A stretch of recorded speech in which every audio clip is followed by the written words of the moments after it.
Kariyer planlaması toplumda genellikle meslek seçimi ile aynı anlamda kullanılsa da meslek seçimi kariyer planlamasının bir parçasıdır.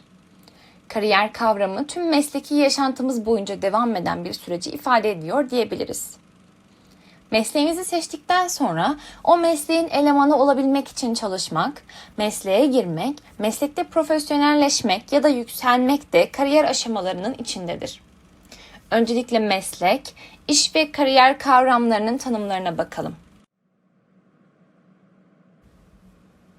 Meslek, bir kimsenin hayatını kazanmak için yaptığı, diğer insanlara yararlı bir hizmet ya da ürün sağlamaya yönelik olarak kuralları toplumca belirlenmiş ve belli bir eğitimle kazanılan bilgi ve becerilere dayalı etkinlikler bütünüdür. İş, yapılan şey. Aslında mesleki bilgi ve becerilerin uygulama alanı iştir. Mesleğin eylemsel tarafıdır. Kariyer, bir ömür boyu yaşanan olaylar dizisi, mesleklerin ve diğer yaşam rollerinin birbirini izlemesi sonucu oluşan genel görünüm ve mesleki gelişim çizgisinde ilerleme, duraklama ve gerilemeleri ifade eden bir kavramdır. Kariyer yolculuğunun önemli duraklarından biri olan meslek seçimi, hemen her insanın hayatını büyük oranda etkileyen bir karardır. Günümüzün büyük çoğunluğunun belirli bir iş yerinde veya belirli bir iş üzerine ayırmamıza sebep olduğunu düşündüğümüzde büyük bir öneme sahip olması şaşırtıcı değil. Kariyer yaşantımızda yaptığımız tercihler yalnızca çalışacağımız ortamı değil, sosyal yaşantımızı da etkilemekte. Örneğin iş yerimize yakın bir mahallede oturmayı tercih edebiliriz ya da aldığımız maaşa göre daha pahalı, daha ucuz bir evde oturabiliriz. Zamanla iş arkadaşlarımızla sosyal yaşantımızda da arkadaşlık ilişkilerimizi oluşturmaya başlayabiliriz. Yani kariyer kararlarımız doğrultusunda hem günümüzün büyük bir kısmında hangi iş üzerine çalışacağımızı belirlemiş hem de sosyal yaşantımızı şekillendirmiş oluruz. Yani bir bakıma meslek seçmek, hayat biçimi seçmek demek. Kariyer kararlarımızı verirken dikkat etmemiz gereken bazı unsurlar vardır.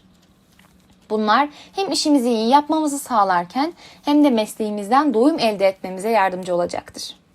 Çünkü insan ilgi, yetenek ve istekleri doğrultusunda meslek seçtiği oranda başarılı, verimli ve mutlu olur.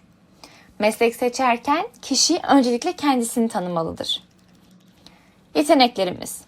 Mesleki tercihlerimizi yaparken göz önünde bulundurmamız gereken en önemli unsur yeteneklerimizdir. Örneğin görsel algılarımız güçlüyse resim çizmekten, tasarım yapmaktan hoşlanıyorsak, grafik tasarımcısı, mimarlık, mühendislik gibi mesleki alanlara yönelebiliriz. İlgilerimiz. Bazen ilgi duyduğumuz alanlar yeteneklerimiz ile örtüşebilmektedir. Örneğin müzik alanında yeteneği olan bir insan müzik aletleri çalmakla da ilgileniyor olabilir. Ancak bu eşleşme her zaman olmayabilir de. Bazen yeteneğimiz olmayan alanlara da ilgi duyabiliriz. İlgilerimiz yaptığımız işlere karşı heyecan duymamızı ve motive olmamızı sağlarlar. Ancak ilgiler değişebilmektedir. Ve ilgi duyduğumuz alanda yeteneğimiz düşükse başarılı olma ihtimalimiz de azalmaktadır. Mesleki değerler.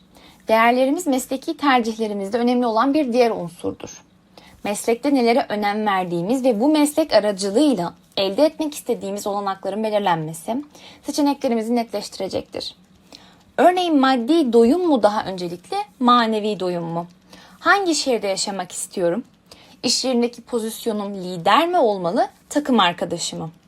Bu gibi sorunların yanıtları mesleki değerlerimizi belirlemeye yardımcı olacaktır. Kişilik özelliklerimiz. Pek çok kuramcıya göre meslek seçimi bireyin kişiliğinin bir yansımasıdır. Bu sebeple kendimizi nasıl ortamlarda, nasıl işler yaparken rahat hissedeceğimizi düşünürken kişiliğimizi göz önünde bulundurmalıyız. Örneğin insanlarla sık sık iletişim kurmaktan hoşlanmayan birinin halkla ilişkiler üzerine bir alanda çalışması onun mesleki doyumunu olumsuz etkileyecektir. Kendimizi bu 4 alan üzerinden değerlendirirken bazı sorulardan yararlanabiliriz.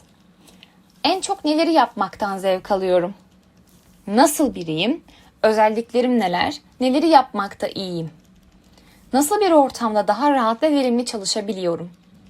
En başarılı hissettiğim alanlar neler? 10 yıl sonra neler yapıyor olacağım?